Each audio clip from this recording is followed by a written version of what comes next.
प्रशासन, जल प्रशासन, जल प्रशासन,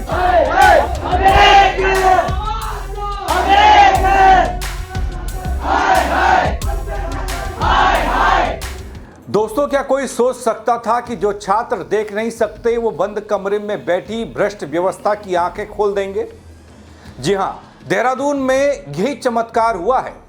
दिव्यांग छात्रों के महाआक्रोश से दहल उठा पूरा सिस्टम। पिछले कई दिनों से चल रही ये जंग अब अपने अंजाम तक पहुंचती हुई दिख रही है, जहां प्रशासन को झुकना ही पड़ा। वार्डन और प्रिंसिपल पर गिरी है गाज और छात्रों ने दिखा दिया कि जब हौसला फौलादी हो तो बड़ी से बड़ी हुकूमतों को भी घुटनों पर आना पड़ता है, बड़े से बड़े सिस्टम को भी झुकना पड़ता है। आखिर क्या हुआ उस बंद कमरे की मीटिंग में, बताऊंगा आपको पूरी खबर अपने इस रिपोर्ट में। नमस्कार, पहला मैं पंकज रौतेला, आप देख रहे हैं अपना उत्तराखंड न्यूज। दोस्तों, बीते 10-11 दिन से देहरादून की ये तस्वीरें देश भर में सुर्खियों में हैं, चर्चा में हैं। सब इनके बारे में बात कर रहे हैं।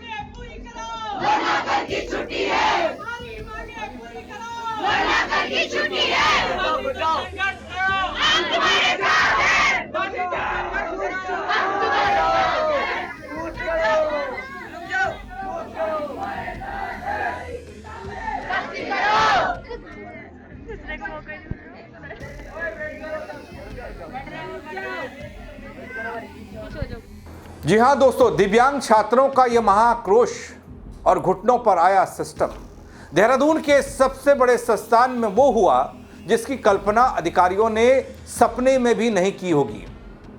छात्रों की जिद के आगे आखिरकार झुकना ही पड़ा। बल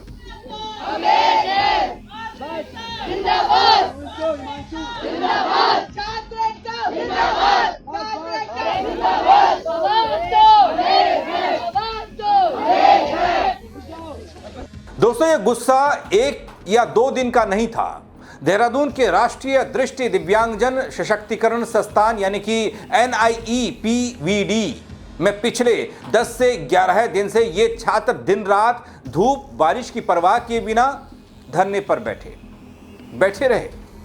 वजह बुनियादी हक, वो हक जिसके लिए सरकारें करोड़ों का बजट पास कर रही हैं, लेकिन वो बजट छात्रों तक पहुंचने से पहले ही सिस्टम की फाइलों में दफन हो जाता है। दोस्तों, उच्च शिक्षा के लिए मिलने वाली स्कॉलरशिप पिछले 3 साल से बंद थी। कक्षा 9वीं से 12वीं तक के छात्रों से डिजिटल इंडिया के नाम पर जो लैपटॉप देने का वादा किया गया था, उसे दबाकर अधिकारी बैठे थे। हॉस्टल के मेस में कीड़े वाली और घटिया खाद्य सामग्री मिली। खाना ऐसा परोसा जा रहा था और हद तो तब हो गई जब छात्राओं ने डिस्पेंसरी में दुर्व्यवहार और डिसेबल बच्चों के साथ मारपीट के गंभीर आरोप लगाए। जब छात्रों ने आवाज उठाई तो बदले में उन्हें मिली सिर्फ और सिर्फ अनदेखी और धमकियां। दोस्तों, छात्रों ने साफ चेतावनी दे दी कि अगर मांगे पूरी नहीं हुई तो वे सामूहिक भूख हड़ताल पर बैठ जाएंगे। और इस अल्टीमेटम ने दिल्ली से लेकर देहरादून तक के प्रशासनिक गलियारे में हड़कंप मचाने का काम किया। और दोस्तों, आखिरकार वो खबर भी आई जो सिस्टम पिछले कई हफ्ते से खुद अंधा और बहरा बन बैठा था, उसे आधी रात को झुकना पड़ा। छात्रों के इस महाआक्रोश के आगे घुटने टेकते हुए प्रशासन ने लिखित आश्वासन जारी किया। पहला बड़ा एक्शन ये कि मौजूदा व्यवस्था और अनुशासन को पटरी पर लाने के लिए हॉस्टल वार्डन और प्रशासनिक वार्डन को तत्काल प्रभाव से हटा दिया गया। दूसरा बड़ा एक्शन ये कि लैपटॉप वितरण के लिए 48 करोड़ रुपए की भारी भरकम राशि तुरंत मंजूर कर दी गई, जिसे नवंबर तक हर हाल में बांटा जाएगा। इसके अलावा दोस्तों, स्कॉलरशिप की बहाली पर सहमति बनी। महिला स्पोर्ट्स ट्रेनर की मांग मान ली गई। और सुरक्षा के लिए सीसीटीवी कैमरों को अपग्रेड करने का लिखित वादा भी सिस्टम ने कर दिया। छात्रों के आक्रोश ने दोस्तों वो कर दिखाया जो महीनों की कागजी अर्जियां नहीं कर पाई थी, क्योंकि ये तो 10 दिन से दिख रहा है आक्रोश। इससे पहले ये छात्र ये देख नहीं सकते, लेकिन समझते सब हैं, महसूस सब करते हैं। आंखों में रोशनी नहीं दी, लेकिन माथे में दिमाग तो दिया। अर्जी दर अर्जी लगाई, लेकिन किसी ने सुना ही नहीं। जब छात्रों का आक्रोश पनपा तो फिर हिलना ही था सिस्टम में बैठे अधिकारियों की कुर्सी को। लेकिन दोस्तों कहानी यहीं खत्म नहीं होती है छात्रों के संघर्ष की। अब सवाल यह है कि क्या आने वाला वक्त, आगे क्या होने वाला है। भले ही मौजूदा स्थिति में प्रशासन ने आश्वासन दे दिया, अपनी हार मान ली हो, वार्डन से लेकर अधिकारियों पर गाज गिरा दी गई हो, लेकिन आंदोलनकारी छात्र अभी भी पूरी तरह आश्वस्त नहीं दिखते। दोस्तों छात्र इस वक्त प्रशासन के इस लिखित ड्राफ्ट का एक एक बिंदु बारीकी से देख रहे हैं, जांच रहे हैं।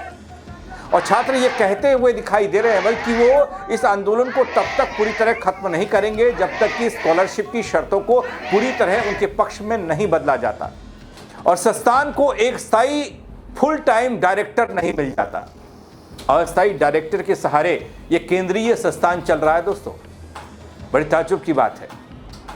और जिन्हें जिम्मेदारी दी गई वो कभी इधर, कभी दिल्ली, तो कभी देहरादून, कभी उधर, उनके पास दसियों और अपने काम, यानी अपने सरकारी काम। तो इस आंदोलन ने साफ किया कि अगर देश का युवा, हमने देखा जंतर मंतर में, हम देख रहे हैं झारखंड में, हमने देखा बिहार में, हमने देखा इससे पहले पेपर लीक को लेकर देहरादून के परेड ग्राउंड में, देश का युवा, प्रदेश का युवा अपने अधिकारों के लिए अगर आवाज उठाए, सड़क पर उतर आए, तो बड़ी से बड़ी सत्ता या कुर्सियों पर बैठे अधिकारियों को अपनी जिद छोड़नी पड़ती है। थोड़ा वक्त लगता है शायद, क्यों जंतर मंतर वैसे ही हुआ। पेपर लीक मसले पर देहरादून के परेड ग्राउंड में जब यूके SSSC का पेपर लीक हुआ, युवा जुटे, तो आखिरकार सीबीआई जांच की संस्तुति और खुद सिस्टम और सरकार पहुंची उन तक। तो ये तस्वीरें गवाह हैं इस बात की। और दोस्तों देहरादून की खबर भी इसी बात की गवाह है कि भाई जहां सच्चाई होती है उसके साथ हर कोई खड़ा होता है और सिस्टम उन तमाम सवालों के जवाब देने के लिए खुद दौड़कर भाग कर आता है। और यही देखने को मिला। अब आगे क्या होगा वो तो वक्त बताएगा। क्या इन छात्रों का आंदोलन खत्म हो गया या फिर नहीं, इस बात को लेकर भी पुष्टि नहीं हो पाई है, क्योंकि ये कहा गया कि जब इस बाबत सहमति बनी या फिर ये जो चीज़ें हुई, मीटिंग हुई, उस मीटिंग के बाद छात्रों को मिलने से रोक दिया गया, बाहरी लोगों से, मीडिया से। इससे पहले इस तरह की खबरें आए कि इन छात्रों ने खुद अपने तरीके से इन वीडियोस को वायरल किया, अपनी परेशानियों को जनता तक पहुंचाया। लेकिन अब छात्रों को बंद कर दिया गया, यानी बंद यानी कि बाहर से और अंदर, आपको बाहर वालों से कोई लेना देना नहीं है। इसलिए कोई इस बात की जानकारी तो अभी आई नहीं कि ये प्रदर्शन या आंदोलन खत्म हुआ या नहीं। हाँ, इतनी ज़रूर बात आई है कि झुक गया प्रशासन, झुक गया सिस्टम। दोस्तों इस खबर को लेकर क्या कहेंगे आप? कमेंट के जरिए ज़रूर बताइएगा अपनी राय, शेयर कीजिएगा और लोग भी देखें तो वो भी समझ पाएँ, अपनी बात रख पाएँ। फेसबुक पर देख रहे हैं, फॉलो नहीं किया है वो ज़रूर कर देना दोस्तों। यूट्यूब पर सब्सक्राइब करना भूल गए हों या नए हों, नहीं किया है तो वो भी करना। मेरे साथ जुड़ने के लिए आप सबका बहुत शुक्रिया। जय उत्तराखंड।